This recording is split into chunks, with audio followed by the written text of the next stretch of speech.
toutes et à tous, j'espère que vous allez bien.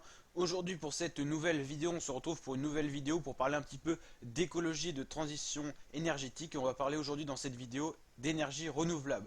Donc n'hésitez peut-être pas à vous abonner pour tout simplement me suivre sur ma chaîne YouTube pour suivre ce genre de vidéo en activant la notification et liker si ce genre de vidéo vous plaît.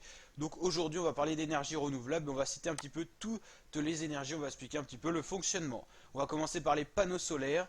Alors les panneaux solaires permettent tout simplement d'exploiter l'énergie solaire avec notamment des composants qui permettent donc d'absorber les rayons lumineux et tout simplement les amener dans des circuits électriques pour pouvoir exploiter cette énergie solaire sous forme d'électricité, ce qui coûte encore très cher. Ça se développe de plus en plus, notamment avec des projets d'installation de panneaux solaires dans des déserts, ce qui permettrait d'avoir tout simplement une production d'énergie maximale, parce que tout simplement l'ensoleillement est tout simplement maximal dans ces zones, donc notamment en Afrique par exemple.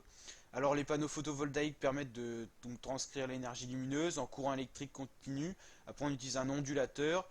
Après ça devient un courant alternatif, donc là c'est un petit peu détaillé.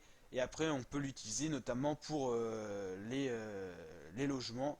Et donc ça serait quand même sympathique que ça se développe pour remplacer les autres énergies qui polluent.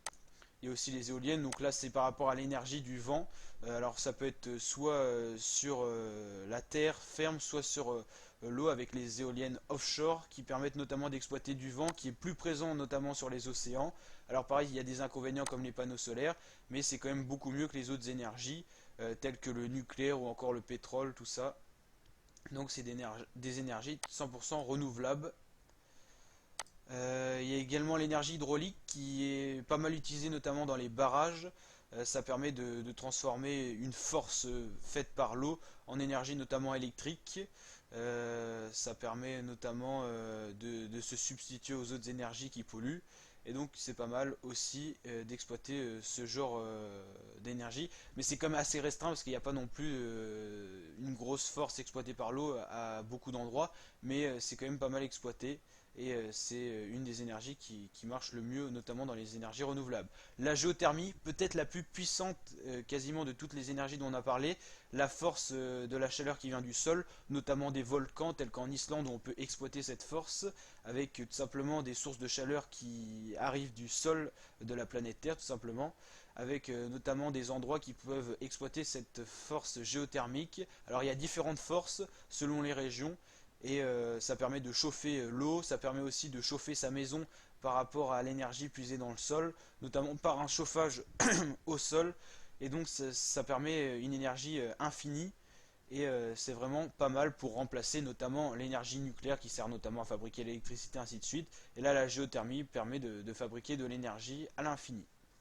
Donc voilà un petit peu toutes les énergies renouvelables. Il y en a d'autres.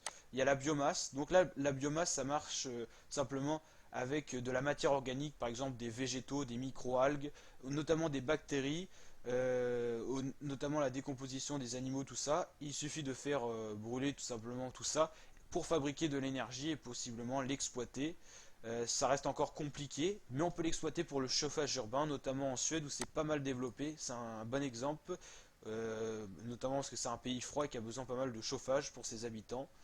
Et donc voilà une des autres possibilités. Donc voilà pour cette vidéo, c'était un peu pour vous présenter les énergies renouvelables que vous connaissez bien et un petit peu pour parler d'écologie pour que ça se développe un petit peu pour lancer le truc. Donc n'hésitez pas à partager, liker et je vous dis à très bientôt pour de nouvelles vidéos. Ciao!